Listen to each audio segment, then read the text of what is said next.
180억 원대 횡령사고 및 손태승 전 회장 친인척 부당대출 사건 등으로 임종용 우리금융지주회장의 거취가 불투명해지자 새로운 계파로 떠올랐던 우리금융 내 연세대 한맥 문제에 다시 관심이 쏠리고 있습니다.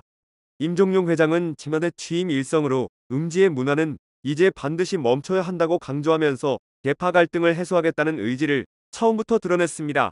하지만 취임 후 처음으로 단행한 인사에서 주요 9개 지주 부문장 중 4명을 연세대 출신으로 임명했습니다.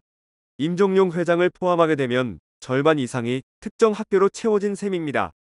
임종용 회장이 취임 후 단행한 조직 개편에서 유일하게 유임된 이성욱 부사장도 연세대 경영학과 출신입니다. 이성욱 부사장과 마찬가지로 김건우 집행부 행장도 연세대 경영학과를 졸업했습니다. 요직이라 할 수 있는 경영지원 부문장의 이해광 본부장은 연세대 경제학과를 졸업했습니다. 그는 임 회장의 직속 후배로 그룹의 인사를 담당하면서 임 회장의 입맛에만 맞는 인사를 지속해 내부 임원들의 불만을 키웠습니다. 외부에서 영입한 언론계 출신 인사인 장광익 부사장도 연세대 경제학과 출신으로 임 회장 직속 후배에 해당합니다.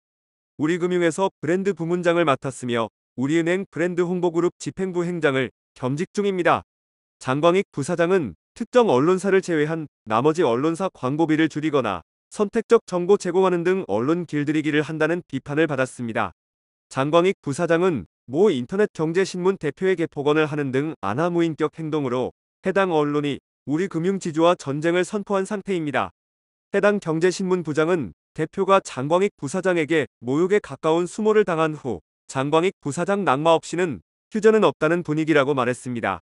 이런 상황에서 인사에 불만이 쌓였던 몇몇 임원들이 불만이 많았던 언론사들에게 우리은행 내부 문제들을 제보하기 시작했다는 이야기도 흘러나오고 있습니다.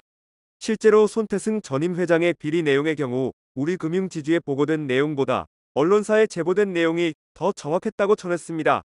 우리은행 내부 관계자는 임종용 회장이 연세대 인맥을 중용하며 일방적인 인사를 지속하면서 우리금융지주 내 팽배했던 불만들이 폭발하고 있는 상황이라며 인사에 불만이 있던 임직원들이 너도나도 우리은행 내부 상황을 언론, 감독기관 등에 흘리고 있다고 말했습니다.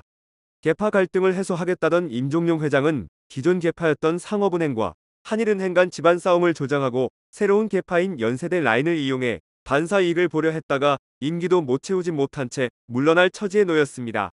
임종용 회장은 지난 4일 기자들과 만나 이번 사태와 관련해 현 경영진도 심각하게 생각하고 책임져야 한다고 말한 이후 임종용 회장 사퇴설이 확산되고 있습니다. 앞서 임종용 회장은 이복현 금융감독원장으로부터 3번이나 강한 질책과 함께 책임을 지라는 압박을 받았습니다. 이 때문에 지난주 금융권에선 임종용 회장이 이미 이사회 측에 사퇴 의사를 전달한 상태이며 이사회에서 좀 더 지켜보자는 식으로 만류한 상황이지만 오래가지 못하고 조기 하차 가능성이 높다는 내용의 찌라시까지 돌기도 했습니다.